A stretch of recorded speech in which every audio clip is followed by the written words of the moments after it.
Ako talaga yung nakauna sa kanya. Hello everyone!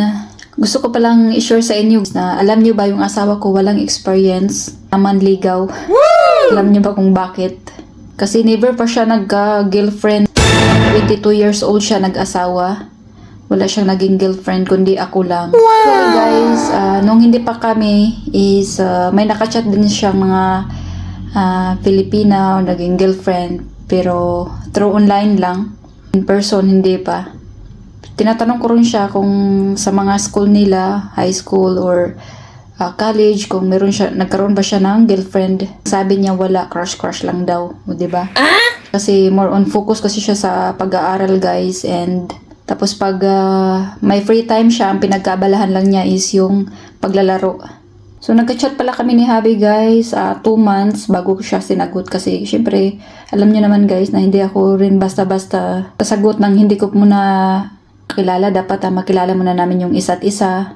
And hindi rin siya marunong manligaw guys. Mga nakapag-asawa ng foreigner, marunong din ba yung mga asawa nyo na manligaw sa inyo? I'm sure naman meron, di ba? Itong asawa ko kasi hindi. Parang diretso lang sa kanila pag okay na kayo, nagkaintindihan na kayo, matik na yun, di ba? Wow! Sa akin kasi nangyari is, siyempre sa 2 months na yun, madami kaming time, mag-chat-chat, yung mga tuking-tuking. And bago ko pala siya sinagot guys is, sinabihan ko muna siya na, ligaw muna siya sa akin. Kahit na alams na.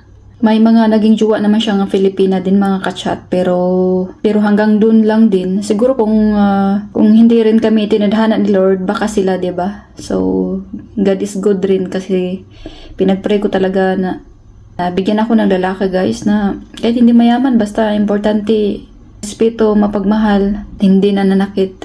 Sabi ko nga sa kanya dati guys, dapat bago ka nag-asawa, nag-experience ka muna magjowa ng iba.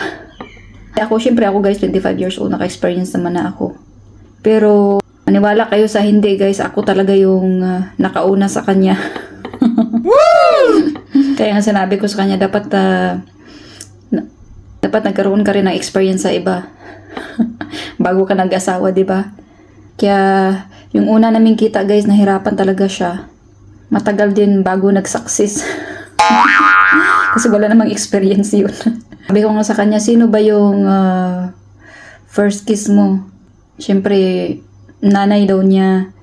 Sabi ko, sa jowa, sabi niya, wala. Ikaw lang, pero turuan mo ako.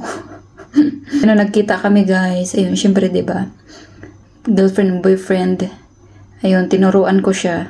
Napapawaw siya. Eh, di wow. Nung nag-asawa kami guys, 23 years old si Habi. Ako naman is 25. So, iwan ko ba guys, bakit, hindi naman ako mahilig sa bata guys. Talagang, yan talaga siguro yung binigay sa akin ni Lord. Mas bata sa akin, kahit yung mga exes ko dati. Mga bata rin yung guys, iwan ko. Sabi siguro ni Lord, mas mature ka mag-isip. So, sige, bibigyan kita na mas bata, alagaan mo sila. So, for today's video guys, maraming salamat sa panonood ng aking mga vlogs. Don't forget to follow and share. Thank you so much. God bless you all. Bye.